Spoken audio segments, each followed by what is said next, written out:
Spintown, he's gonna take your bed. You can try and take his, but you'll end up dead. It's something new, not a fight or a battle.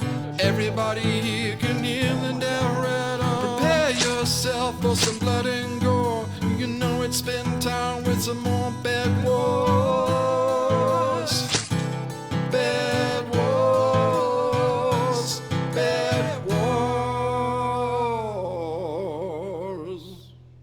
Welcome to Spintown, everyone. Today I'm going to review the good and bad of the new Hypixel Bed Wars update. Today I'll mostly focus on the actual changes to the game and the maps they removed. Later in the week I plan to talk more about the maps they added. We'll start with the only new item they included, which is the compact version of the pop-up tower they experimented with a while back. When I first read this was going to be a new permanent item, I didn't really care much one way or another. For the most part, I consider it an item new players who don't know how to play defense would use, and it wouldn't be of much use to them even. I don't really see it affecting the gameplay much at all, but I have to admit, I've seen some funny moments with it back when they were testing it and even since the update. So I guess this is a positive addition? Oh my god!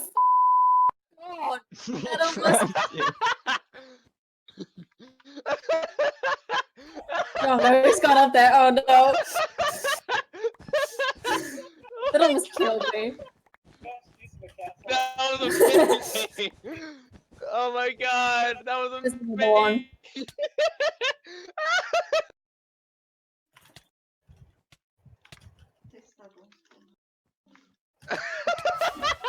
Oh my god! Honestly, what the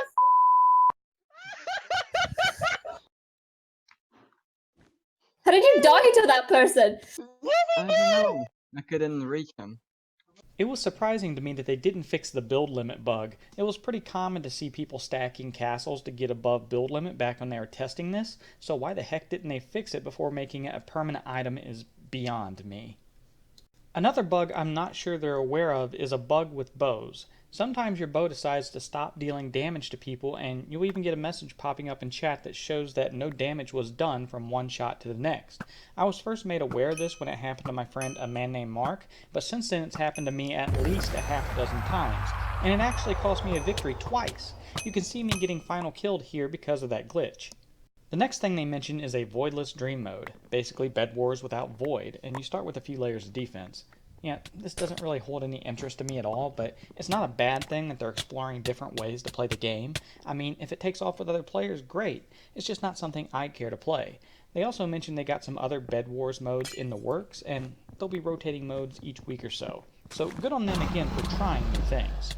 Next up are some balancing changes, which I don't really have a strong opinion on one way or another yet. The most significant change seems to be to the cost of the bridge eggs, which was lowered by 1 emerald in each game mode. Other than that, they lowered the cost of a water bucket by 25%, cut the cost of a knockback stick in half, increased the It's a Trap length by 3 seconds, and added jump boost 2 along with speed to the counter-offensive trap, as well as reducing its length by 5 seconds. One of the most important changes to me comes in the QOL changes. I'll go over the minor changes before hitting on the one that I think changes gameplay a lot. They added a player incoming option to the quick communications menu. When in-game, the player experience bar will now show your Bed Wars level and progress towards your next level. When drinking a potion, any existing potions of the same type will now be overwritten. They added daily wins to the stats NPC. They added final KD to the stats NPC. They added a couple more private game settings to add ability to disable diamonds and emeralds, as well as tweak some icons. And they added support for the on-screen timers in the Badlion client. All those changes are fine. Nothing I get excited for, but are nice to have, and some players will surely take advantage of them. Potions overriding previous potions of the same kind are great for players who use potions, but there is one change to potions that really sucks. Invisibility is probably the most OP thing you can buy in Bed Wars already.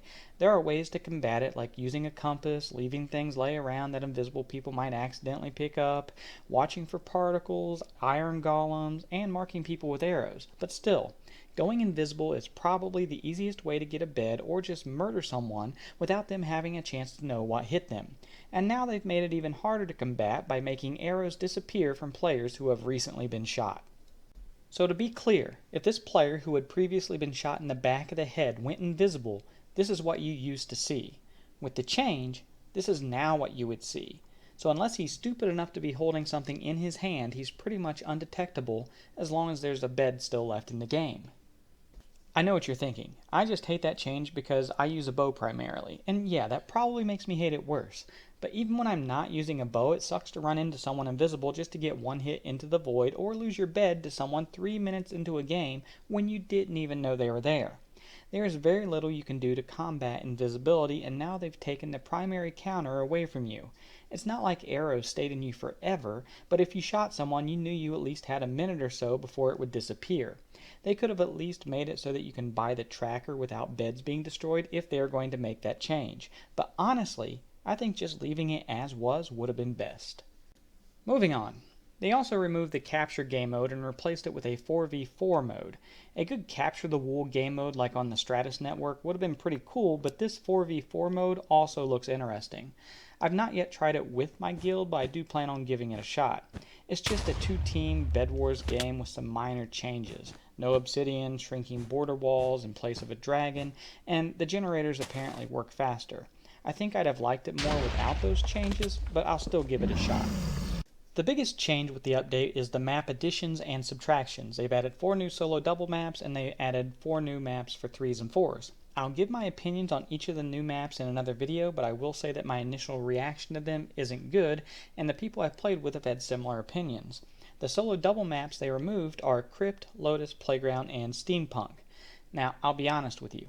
I'm not a fan of CRYPT or Lotus. Those maps just didn't suit my skill sets and weren't much fun for me.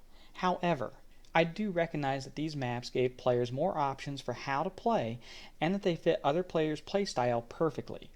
I think you can clearly see that from the forum reaction. What one player hates may suit another one perfectly, and their layouts were significantly different than most of the ones we have.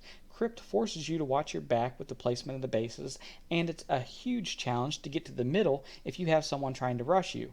You almost have to take out your neighbor before even considering going to the middle. Lotus was a little more standard, but the middle had 0 holes in it and pretty much forces you to fight if you're there. Now with Steampunk, I didn't mind that map. It was unique in that it had all these tall buildings in the middle with hallways to go in and out of. The diamond spawners were uniquely tied to the middle. It wasn't my favorite map by far, but it was a great change of pace map. Playground was one of my favorites though. My gameplay style is bowing and purling. It may have sucked for purling, but it was great for bowing. Anytime you left your base, you were in danger of getting yeeted, and there's not another map like it in the rotation.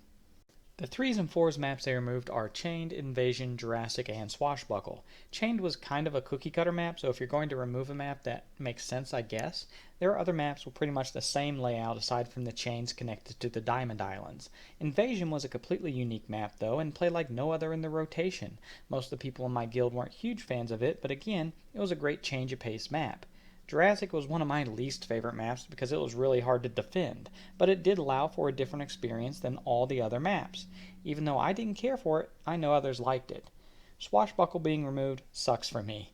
The island layouts weren't all that different from other maps, but the base itself was very different, and having Easter eggs like golden bones in the treasure chest were really cool features.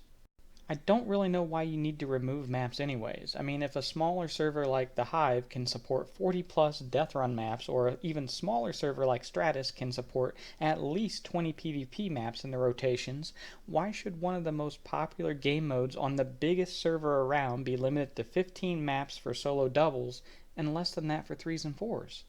If you were going to remove or add a map, I would think it would be removing a map that maybe didn't have its own unique style of play, or to add one that does have a unique style of play.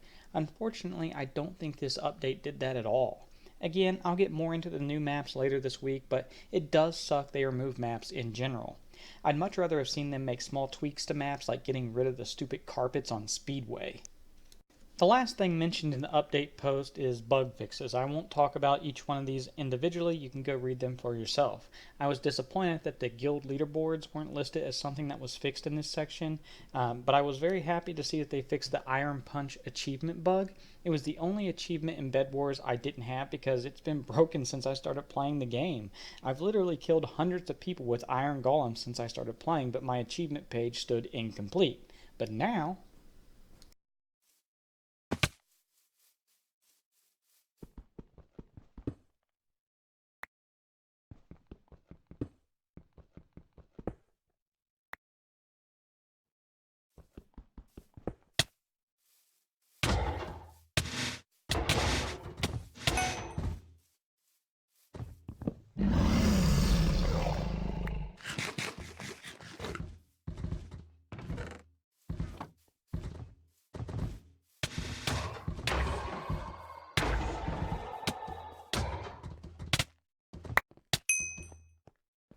I finally got all the Bed Wars achievements. Overall, this update wasn't much of an update, just minor tweaks, bug fixes, and map changes. I only saw one of the minor changes affecting the gameplay significantly, and it did so in a negative way. With the map changes being the bulk of the update, if I had to grade this update, I'd give it a D-. That may seem unfair to you, but my next video reviewing the map should shed a little bit more light on this opinion. But that's it for today. Thanks for watching today's video. If you didn't get enough Spintown for today, you can click the left thumbnail to watch my previous video or the right thumbnail to watch my most recent music video, which happens to be a parody song about Bed Wars. Remember, there's a brand new video here every single Monday, so until then, spin out.